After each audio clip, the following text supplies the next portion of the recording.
Hello दोस्तों, एजे short hand में आप सभी का स्वागत है। दोस्तों, आज हिंदी शॉर्ट हैंड का अभ्यास 10 है। आप जब ऋषि प्रणाली में देखेंगे तो अभ्यास 10 में जो शब्द लिखे गए हैं वो शॉर्ट हैंड में लिखा गया है, उसे हिंदी में अनुवाद करना था। आपकी सुविधा के लिए हमने उसको पहले हिंदी में ट्रांसलेट कर लिया। अब इसको हम शॉर्ट हैंड में लिखेंगे तो आपको हमारे अनुभव के अनुसार से आपको ये बेहतर समझ में आएगा। शुरू करते हैं, देखते हैं। अगर यहाँ पर पहले शब्द की बात करें तो पहला शब्द लिखा गया है काम। तो काम को हम कैसे लिखेंगे? पहले क बनाएंगे और उसके बाद हम म बनाएंगे। अब क पे आ की मात्रा लगाएंगे। अब किताब में जो है वो शॉर्ट हैंड में ही लिखा गया है, लेकिन हम यहाँ पर हिंदी में लिखे हैं। तो जो चीजें हैं बस वही अनुवाद है।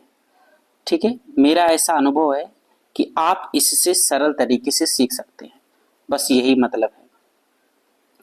तो काम लिखना होगा तो हम कैसे लिखेंगे? पहले क लिखेंगे, ठीक है, क लिखेंगे और हम फिर म लिखेंगे और क पर आ का मात्रा लगा देंगे। ये काम हो गया।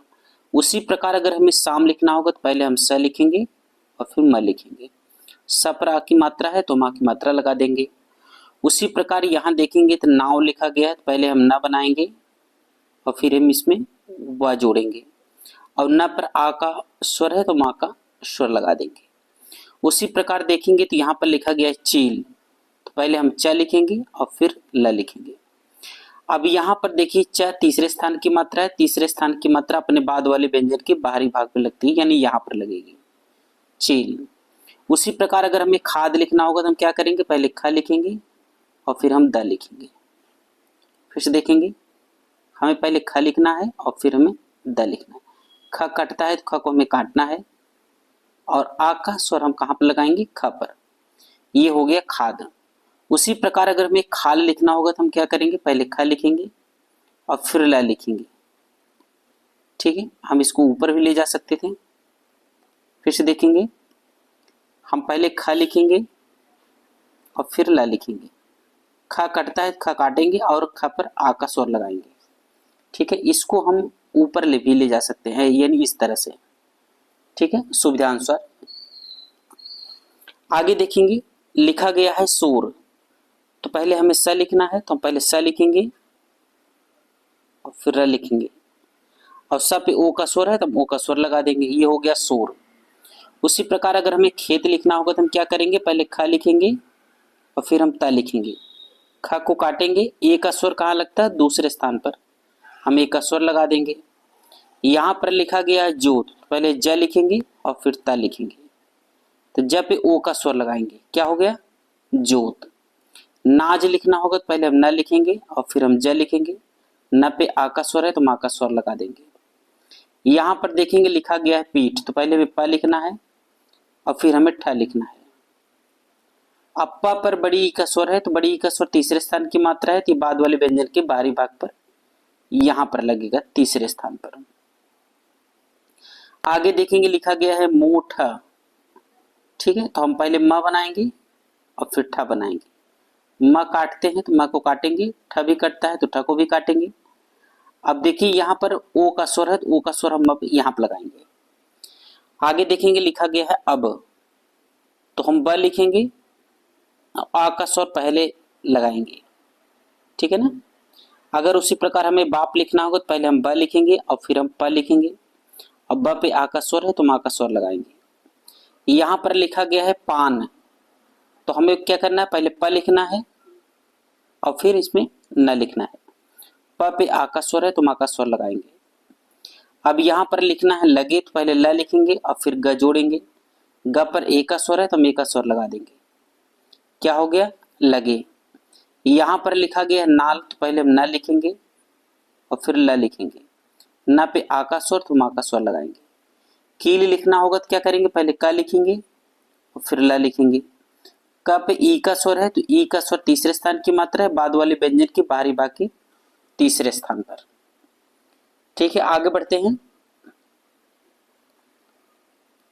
यहां देखेंगे शब्द लिखा गया है सील, तो हमें पहले क्या बनाना है? हमें पहले स बनाना है, तो हम स बनाएंगे, यानी स इधर से भी और हम इसको ला भी बनाएंगे। फिर से देखेंगे, हमने ये स बना दिया और फिर इसमें हमने ला जोड़ दिया। अब स पे बड़ी की मात्रा है, बड़ी की मात्रा बाद वाले व्यंजन के बाहरी भाग के तीसरे स्थान पर लगा देंगे। अगर पेट लिखना होगा तो क्या करेंगे, पहले प लिखेंगे और फिर ट लिखेंगे। प पर ए का स्वर है तो हम ए का स्वर लगाएंगे, क्या हो गया, पेट। उसी प्रकार अगर हमें बेल लिखना होगा तो हम पहले ब लिखेंगे और फिर ल लिखेंगे। तो ब पे ए का स्वर है तो हम ए का स्वर लगा देंगे, क्या हो गया, बेल। उसी प्रकार अगर मूल लिखना होगा तो हम क्या करेंगे, पहले म लिखेंगे और फिर ल लिखेंगे।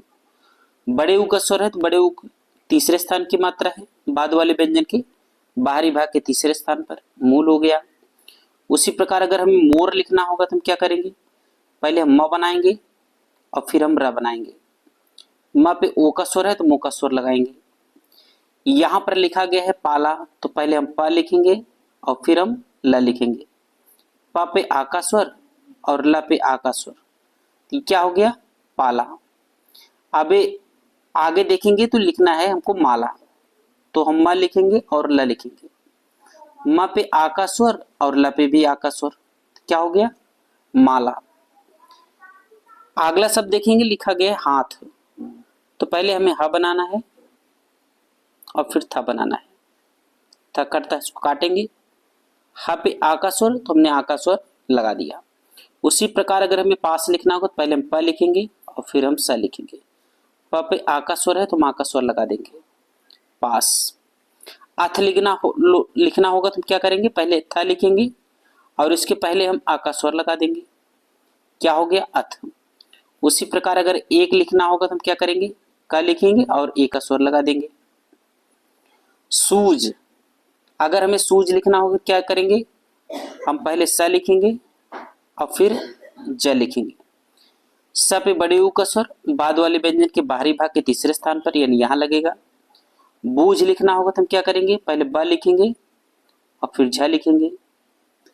अब ब पे बड़े ऊ का स्वर है तो बड़े ऊ का स्वर कहाँ लगेगा, बाद वाले व्यंजन के बाहरी भाग के तीसरे स्थान पर। उसी प्रकार अगर हमें लूट लिखना होगा तो हम पहले ल बनाएंगे और फिर ट बनाएंगे। तो ल पे बड़े ऊ का स्वर, तो बड़े ऊ का स्वर तीसरे स्थान की मात्रा बाद वाले व्यंजन के बाहरी भाग के तीसरे स्थान पर यानी यहां पर।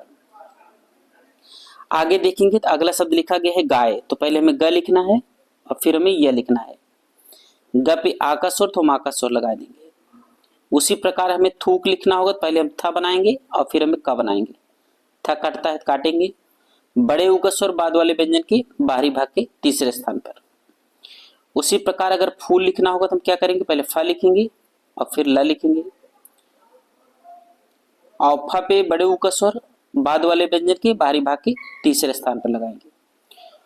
अगर हमें सूर लिखना होगा तो पहले स लिखेंगे, क्या करेंगे, पहले हम स लिखेंगे और फिर हम इसमें र लिखेंगे और ऊ का स्वर बाद वाले व्यंजन के बाहरी भाग के तीसरे स्थान पर।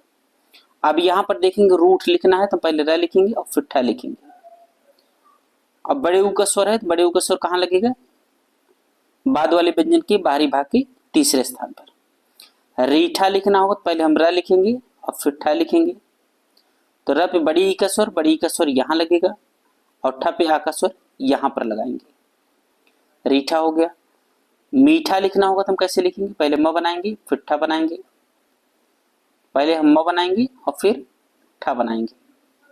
म कटता है तुम काटेंगे और बड़ी ई का स्वर कहां लगेगा, तीसरे स्थान पर यहां पर, और आ का स्वर कहां लगेगा, यहां पर पहले स्थान पर। अगला शब्द देखेंगे तो लिखा गया है भोला, तो पहले हमें भ लिखना है और फिर ल लिखना है। भ को काटते हैं, भ पे ओ का स्वर और ल पे आ का स्वर, भोला हो गया। अगला शब्द है पीला, तो हम पहले प लिखेंगे फिर ल लिखेंगे। प पे ई का स्वर यहां लगेगा और ल पे आ का स्वर यहां लगेगा। अगर हमें तेज लिखना होगा तो पहले त लिखेंगे और फिर ज लिखेंगे। त पर ए का स्वर, तो ए का स्वर हम कहां लगाएंगे, दूसरे स्थान पर। यहां लिखा गया है अरे, तो पहले हम र बनाएंगे, आ का स्वर पहले और र पे ए का स्वर बाद में, अरे। सांप लिखना होगा तो पहले हम क्या करेंगे, पहले हम स बनाएंगे और फिर हम फ बनाएंगे। स पे आ का स्वर, हम स पे आ का स्वर लगाएंगे। उसी प्रकार अगर हमें पात लिखना होगा तो हम प लिखेंगे और त लिखेंगे। प पे आ का स्वर है तो हम आ का स्वर लगाएंगे। उसी प्रकार अगर रात लिखना होगा तो हम र लिखेंगे और हम त लिखेंगे। र पे आ का स्वर। ठीक है, ये रहा अभ्यास 10। तो दोस्तों बस आज यहीं तक। अगर क्लास अच्छी लगी हो तो चैनल को जरूर सब्सक्राइब करें, ताकि हम ऐसे ही वीडियो आप लोगों के लिए प्रोवाइड करते रहें। बस आज के लिए यही, मिलेंगे अगली क्लास में। तब तक के लिए जय हिंद।